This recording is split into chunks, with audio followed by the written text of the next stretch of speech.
राम मंदिर बना, 22 जनवरी को उद्घाटन होने वाला है। रामलला प्राण प्रतिष्ठा के साथ में विराजेंगे अयोध्या में।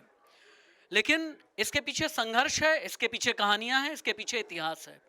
संघर्ष कारसेवकों का, संघर्ष राम मंदिर के आंदोलनकारियों का जिन्होंने रक्त रंजित आंदोलन देखे हैं, और इनमें से भी वो कारसेवक जिन्होंने लाठियां खाई, अपने सीने पर गोलियां खाई।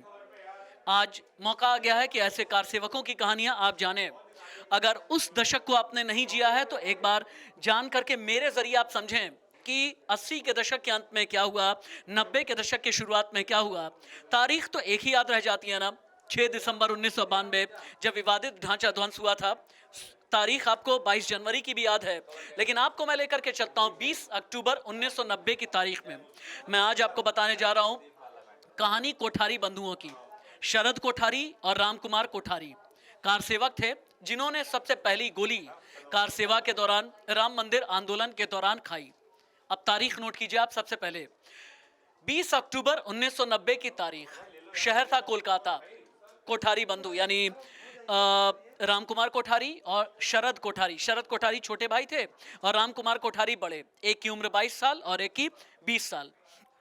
कोठारी बंधु कोलकाता से निकल करके राम मंदिर आंदोलन में शामिल होना चाहते थे, क्योंकि ये वो दौर था जब विश्व हिंदू परिषद का आंदोलन अपने चरम पर पहुंच गया था। ये वो दौर था जब भारतीय जनता पार्टी को बने हुए 10 साल हो गए थे। ये वो दौर था जब रथ यात्रा की शुरुआत, और ये वो दौर था जब राम मंदिर के आंदोलनकारी जगह जगह से राम नाम की ईंट लेकर के पहुंच रहे थे, और शिलान्यास का दौर भी इसी वक्त ने देखा है। खैर, कोलकाता के शहर के कोठारी बंधु, उन्होंने अपने पिता से कहा कि वो प्रभु श्री राम के नाम पर अयोध्या जाना चाहते हैं। पिता बड़े नाराज हुए। उन्होंने कहा तुम्हारी बहन की शादी होने वाली है जिनका नाम पूर्णिमा कोठारी है। पूर्णिमा कोठारी के बारे में इस वीडियो के अंत में मैं कुछ खास बताऊंगा आपको। खैर, पिता ने कहा कि अब आपके बहन की शादी है और आप अयोध्या चल रहे हैं। कोठारी बंधुओं ने कहा कि हम राम के नाम पर जाना चाहते हैं अयोध्या, हम अपनी कार सेवा देना चाहते हैं ताकि कुछ पुण्य कमा सकें। खैर, 20 अक्टूबर को निकले कोठारी बंधु यानी रामकुमार और शरद कोठारी। पहुंच गए बनारस, उत्तर प्रदेश के बनारस। उन्हें यह लगा कि बनारस से अब ट्रेन के जरिए अयोध्या जाएंगे, लेकिन तब तक सरकार ने इतनी फोर्स लगा दी थी कि अयोध्या में परिंदा भी पर ना मार सके। कोठारी बंधुओं ने कहा कि हम पैदल निकलेंगे। बनारस से अयोध्या लगभग 300 किलोमीटर का सफर पैदल किया, और 10 अक्टूबर 1990 को कोठारी बंधु पहुंच गए अयोध्या में। अयोध्या में पुलिस फोर्स की तैनाती थी। उस जमाने में भारतीय जनता पार्टी के नेता विनय कटियार का एक जबरदस्त आंदोलन चल रहा था। विनय कटियार के आंदोलन में कोठारी बंधु शामिल हो गए और अयोध्या में आगे की तरफ बढ़ने लगे। कहां?